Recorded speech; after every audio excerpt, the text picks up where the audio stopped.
Hi, I'm Kim Williams, spokesperson for End Workplace Abuse and founder of the Fair Path Project, a collective of resources for employees and leaders to tackle toxic workplaces one worksite at a time. As part of this effort, we're going to be spotlighting great humans doing great things for the world of work. And to kick us off, we've asked Deb Falzoi of Dignity Together to talk to us about her experience with workplace abuse, why she decided to start her own organization, and what gives her hope for the future, particularly when it comes to the Workplace Psychological Safety Act. Let's hear what she has to say. I was in marketing for a long time when I was bullied at a large university in Boston. And at the time, it followed the playbook of workplace abuse where the bully just did whatever she wanted. She was creating a narrative. And then, when a bunch of us actually reported the abuse to HR, to higher ups, nothing was done. Or nothing was done in a timely manner. Eventually, this woman did get pushed out or let go, I should say. But, a bunch of us were suffering for months without any relief whatsoever. Um, and so after I left, and luckily I found another job, I was shocked in a way that this was legal behavior.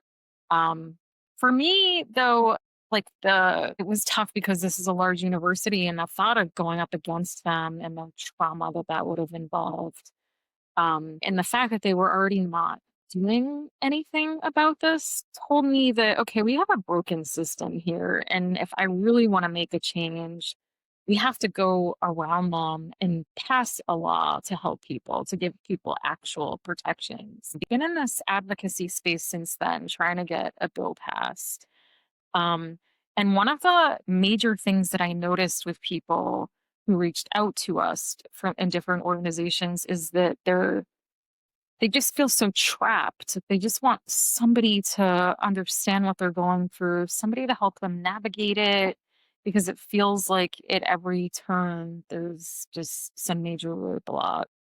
I feel like a lot of people would write in, and might have been in more cases than not the first person who they could actually talk with about this issue because it wasn't, they may have been able to get some support from coworkers, but maybe not, probably not. And so I wanted people to get together in a group setting and be able to really talk through this issue. So we did meet together. I put together two self-paced courses, one on navigating workplace abuse and just that one's more on who's going to help you, who's not going to help you, how does the system operate, how what's the bully's mindset, what's the employer's mindset, what are the factors in the overall culture that are perpetuating negative stereotypes and positive stereotypes to maintain the power structures.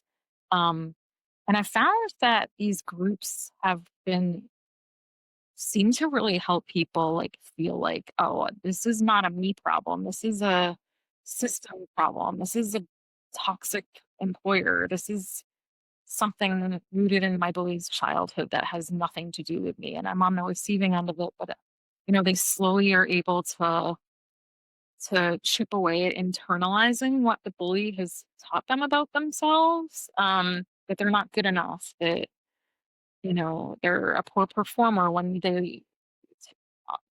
most of the time a high performer that threatens the confidence of their bully. So there's that end of it. And then also the healing process. I keep also hearing from people, especially early on, I would hear from people that they've been in this healing space for years and they just feel stuck in it. So I put together a course also with a group set, like a live group setup portion where we go through what healing looks like.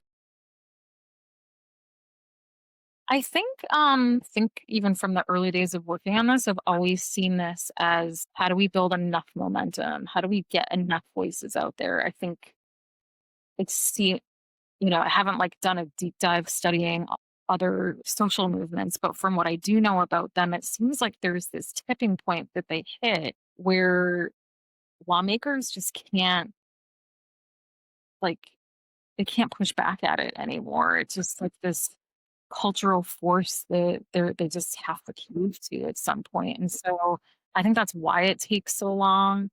And I think that's kind of the next. I think we just have to keep building and building day by day to like get to that point where um, you know we're reaching people who are affected who can also tell more people who are affected, and it just keeps snowballing um, until we have enough people. I keep like in our work thinking back to this education bill that was passed in Massachusetts a few years ago, and there were hundreds of teachers on the Boston Common, like bussed in from all over the state to make sure that this bill passed. And I think people who were seeing it from the outside were like seeing that it maybe took like a few years to happen. And then people who were working on it were like, we've been working on this for like 20 years now. And like this is the point where we've actually gotten enough people to say we've had enough so that the lawmakers they just couldn't ignore it anymore. And so yeah, I think that we have like culturally this with these hashtags and just with the political climate, I think people are getting fed up, and I think that's a good thing that because we just don't deserve to be mistreated at work. So I think the biggest kind of takeaway is that there's hope. That people can get through this, and then once they feel like their day to day is calmer and they feel more like it's not all consuming, that we can collectively fight and we can pass this bill. So I think even when it doesn't seem like there's hope, I think there is a lot of hope that people can have in making change. To reach Deb, be sure to look for her at dignitytogether.org. And to learn more about the Psychological Safety Project, be sure to visit endworkplaceabuse.com. So far, hundreds of organizations have signed on to the Workplace Psychological Safety Act to take a stand for employees everywhere because we all deserve a psychologically safe workplace. If you're interested, or if you know of an organization that is interested in joining this effort, please be sure to comment below. And likewise, if you know a great organization run by a great human doing great things, please let me know that too. We'd love to feature them.